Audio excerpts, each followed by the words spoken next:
Bonsoir à tous. L'entretien du jour reçoit Adèle Riam, responsable communication de l'AFAS, l'association Action des femmes africaines solidaires et pour le développement. Adèle Riam, bonsoir. Bonsoir. Merci d'avoir accepté notre invitation. Comment se fait-il que ce soit un homme qui représente une association qui revendique l'action au féminin ?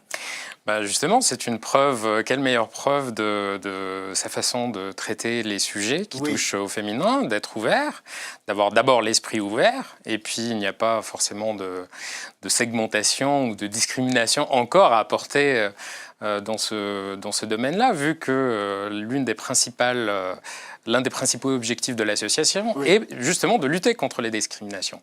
Donc il n'y a pas lieu de s'étonner de ça. De se poser cette question. Peut-être qu'on devrait présenter l'AFAS à nos téléspectateurs en quelques mots. Bien sûr.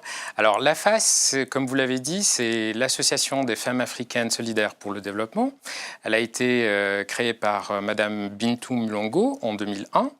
Elle existe depuis quelques années. Elle s'adresse majoritairement donc à un public très divers en fait, aussi bien issu de l'immigration ou de migrants, ou alors tout simplement de personnes venant de différents milieux socio-professionnels.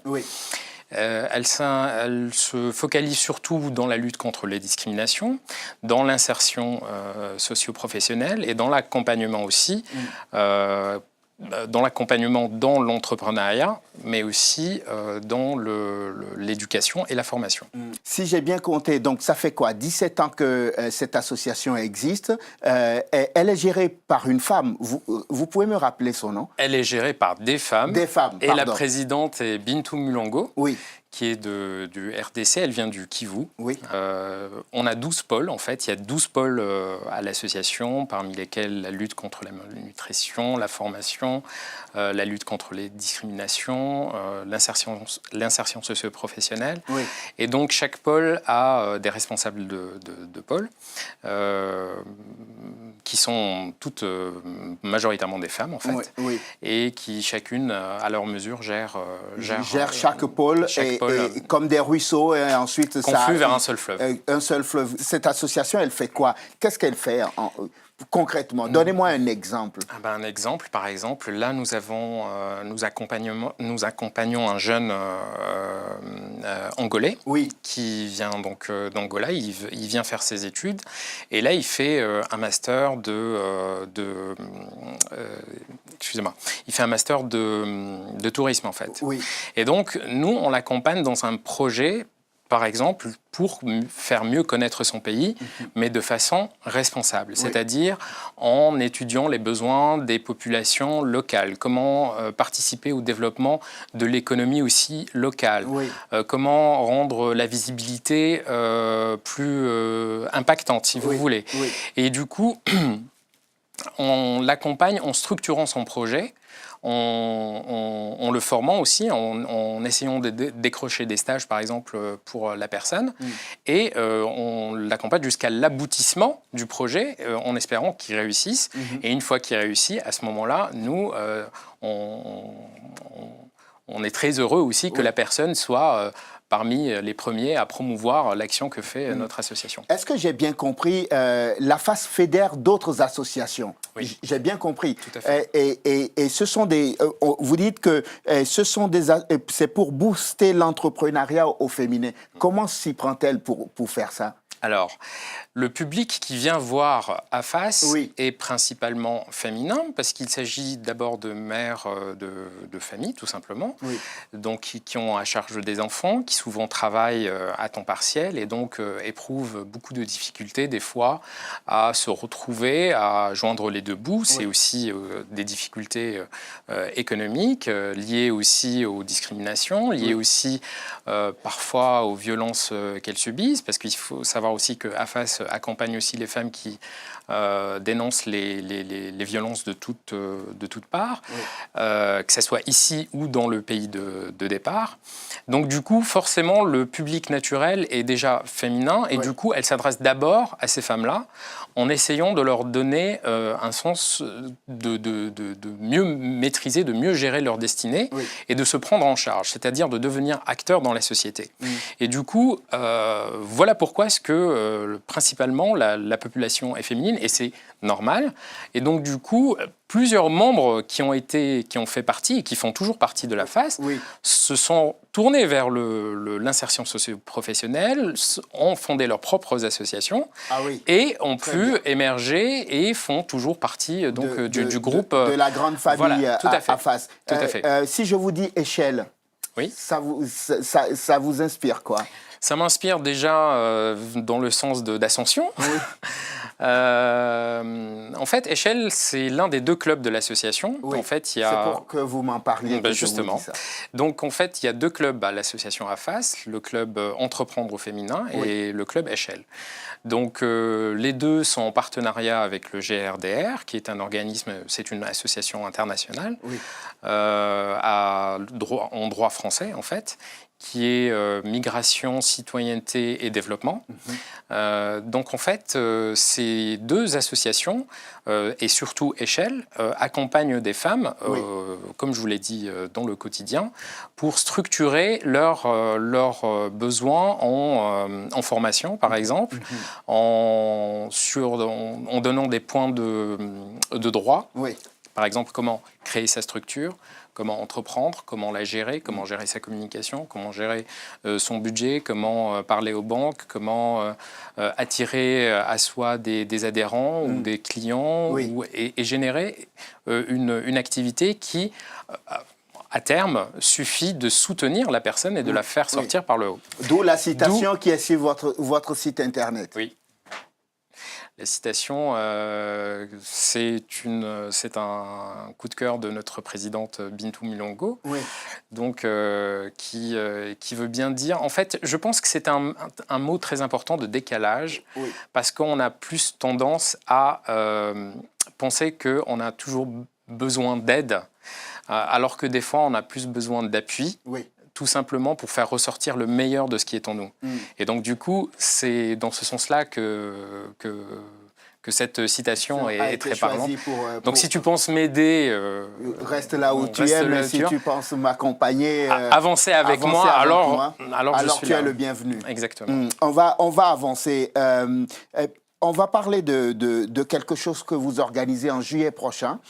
C'est Alors, c'est le Festival des Africanités. Ah oui. Le 6 et 7 juillet. Les 6 et 7 juillet, sur 2 jours. Au Centre culturel algérien. Vous avez tout dit. On m'a dit qu'à l'époque, ça s'appelait le bal de la diversité. Pourquoi vous avez changé de nom? Alors, il y a plusieurs facteurs à ça. En fait, moi, j'ai intégré l'association il y a quelques mois, comme je vous l'ai dit. Au mois de mars, vous disiez. Au mois de mars. Et donc, on essayait de voir avec la présidente et puis les autres membres comment est-ce que je pourrais collaborer, en quoi est-ce que je pourrais apporter aussi mon appui à l'association. Et en fait, comme je suis plutôt un communicant, je suis issu en fait d'une formation d'études politiques, tout simplement. Donc en fait, on a réfléchi ensemble et on a dit qu'est-ce qui pourrait vraiment illustrer en même temps le fait, la provenance et pas seulement la destination unique, mais en partie aussi, d'un événement fédérateur qui pourrait coaguler les énergies, les identités autour de l'Afrique. Donc c'était... En fait, déjà, le mot Afrique est apparu. Et puis ensuite, on s'est posé la question, est-ce qu'il y a une seule Afrique? Parce que souvent, justement, l'un des biais, c'est qu'on pense que l'Afrique, c'est juste la savane, les lions. Afrique, ils pensent au Kenya en général. Voilà. Donc l'idée, c'était ça. C'était de démontrer aussi la pluralité de la sémantique du mot Afrique. Oui. Et donc, du coup, c'était africanité. Donc voilà, c'est voilà donc vous comment dites, est né on va vous présenter l'Afrique sous toutes ses coutures, dans sa diversité. Alors, c'est difficile de dire sous toutes ses coutures parce qu'on n'épuiserait pas le sujet, tant il y a de différentes facettes du continent. Oui. Mais l'idée, c'est principalement de voir comment est-ce que déjà les Africains eux-mêmes se voient. Parce que l'un des problèmes aujourd'hui, surtout dans les médias, dans les médias, sur les réseaux sociaux, etc., il y a certains... c'est toujours pareil, hein, les préjugés changent juste de forme et de médias, mais ils sont très difficiles à combattre, donc il faut toujours remettre les choses en perspective et dans le centre, de dire que l'Afrique est plurielle. Oui.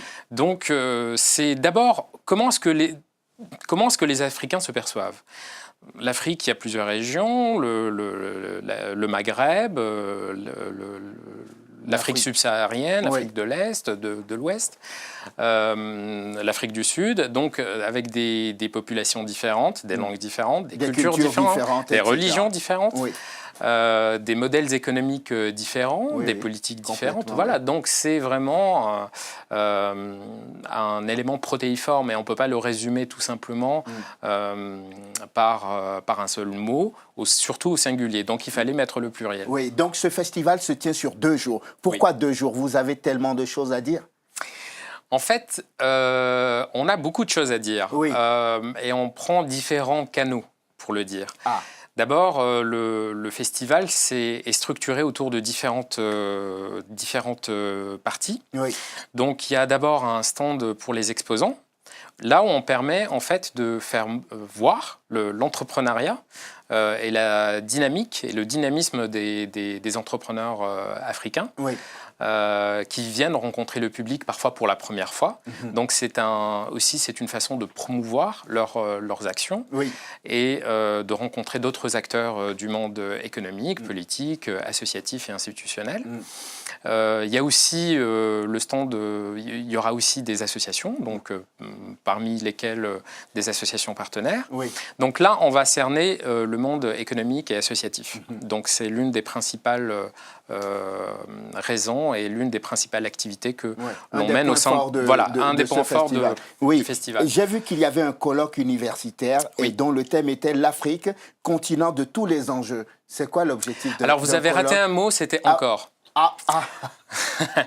Et on l'a bien mis entre guillemets. Oui. En fait, le colloque universitaire, c'était pour apporter de la matière et de la réflexion sur pourquoi est-ce que l'Afrique serait encore le continent de tous les enjeux. Oui. Bon, les projections économiques sont unanimes, que ce soit ceux de la Banque mondiale, du FMI. Oui. Le continent qui connaîtra parmi les plus fortes croissances, si ce n'est la plus forte croissance, est bien le continent africain. Oui. Maintenant, les questions se posent. Comment est-ce que cette croissance va profiter aux Africains eux-mêmes d'abord, à travers les acteurs économiques, mais aussi à travers les acteurs politiques et à travers les acteurs individuels, en fait, les personnes. Donc du coup, pourquoi le encore? Donc je devine un peu votre retour de question. On part tout simplement d'un fait historique, tout simplement, c'est que l'Afrique, quand elle a été découverte ou est redécouverte et tout simplement colonisée donc, par l'Occident, il y a eu cette phase justement où les principales richesses, aussi bien humaines que matérielles, ont été transvasées vers le vieux continent. Et donc, à cette époque-là, donc vers le XVIe et XVIIe siècle, donc c'était vraiment un enjeu colossal et sujet de rivalité des empires coloniaux, justement. Du coup, c'était un enjeu majeur qu'était l'Afrique à cette époque-là. Puis ensuite est venu donc au XXe siècle donc la décolonisation. Et à un moment, donc ça a un peu stagné. Oui. Les pays ont acquis leur indépendance. Quand on nous reparle d'un continent qui serait le continent d'avenir, c'est une façon de dire, bon, on y retourne parce que ça va encore pousser comme des champions là-bas. Il faut qu'on aille ramasser tout ce qu'il y a encore à ramasser. Vous dites attention. Alors justement, là, il s'agit justement de ne pas retomber dans les mêmes structures mentales. Oui. Donc cette fois-ci, tout l'enjeu est de garder l'identité africaine fortement et de s'adresser à ces différents partenaires d'égal à égal. Oui. Et comme partenaire pour avoir ce qu'on appelle du gagnant-gagnant en fait. Et pour cela, on n'a qu'à voir la politique, une certaine politique désastreuse de la France, qui a connu un échec avec ce qu'on appelait la France-Afrique, tout simplement, et qui ne fonctionnait plus, et qui ne fonctionne plus, bien sûr. Et ça, les différents gouvernements récents en ont pris conscience. Oui. Et réinvestissent un petit peu le terrain, mais ils ont perdu beaucoup Donc dans ce colloque, il sera beaucoup question de changement de paradigme. On va conclure ça va très vite. On va conclure donc cet entretien. Donc à ce festival, il ne sera pas seulement question de fête, il ne sera pas seulement question d'entreprise. On va réfléchir aussi sur l'avenir du continent. Rappelez-nous les dates, le lieu, comment on fait pour y venir, et on conclut là-dessus. Alors, les dates, c'est le 6 et 7 juillet, au Centre culturel algérien, qui est à 171 rue Croix-Nivert, dans le 15e. Oui.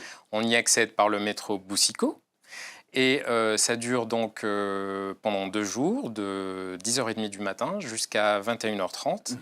On n'a pas parlé de 2 choses qui sont aussi des faits, des événements marquants à part le colloque. Il y a la diffusion de 2 documentaires, notamment celui de Laura Koutika, qui est une réalisatrice de RDC. Oui. Et le titre de son documentaire est « Si la RDC était une mère ».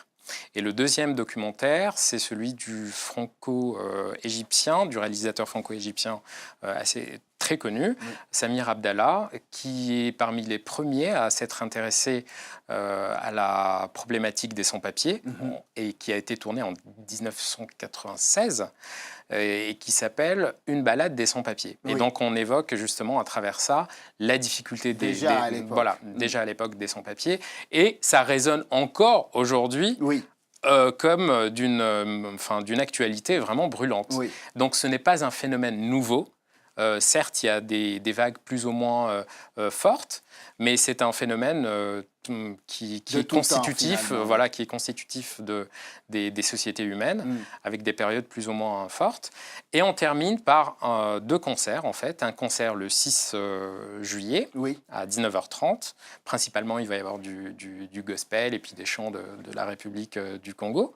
Et le deuxième concert va être fait par une compagnie de très talentueux musiciens, à qui je salue Thierry Galland, qui est un artiste formidable, qui vont jouer des sonorités africaines, maghrébines, mais aussi des dom-toms, de la Martinique et de la Guadeloupe. Ça va être un beau cocktail. Voilà. Je vous souhaite plein succès. Adèle Riam, merci. Merci beaucoup. Responsable communication de l'association Action des femmes africaines solidaires et pour le développement, co-organisateur évidemment donc du Festival des Africanités qui se tient les 6 et 7 juillet prochains ici en France. Vous pouvez aller sur notre site qui est afas-france.com. Et sur notre page Facebook. Merci infiniment d'être venu dans l'entretien du jour. Beaucoup. Merci à vous de nous avoir suivis. Je vous souhaite de passer une excellente suite de programmes. Évidemment, sur Télésud, on se retrouve demain pour un nouveau numéro de l'entretien du jour. D'ici là, portez-vous bien. À demain.